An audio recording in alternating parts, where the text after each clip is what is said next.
Local news for Friday the 6th of October. Applications are open to fund a grant established to support the future of New Zealand's largest industry.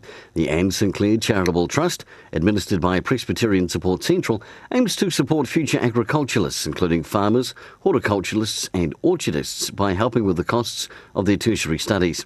Trust grants can be used to assist with travel, accommodation and education fees for students living or studying at university, polytechnics, farm training institutes in the Presbyterian Support Central area, which includes Wairarapa. The latest monthly Kiwi House Price Index shows nationwide residential property values for September increased 4.3% over the past year. Most areas of the North Island have seen slight value increases over the past 3 months. However, in the last 3 months, the region seemed to have been outperforming the cities, South Wairarapa in particular up 5.8%. And the Farriers Wairarapa Bush are away this weekend to take on top of the table Canterbury.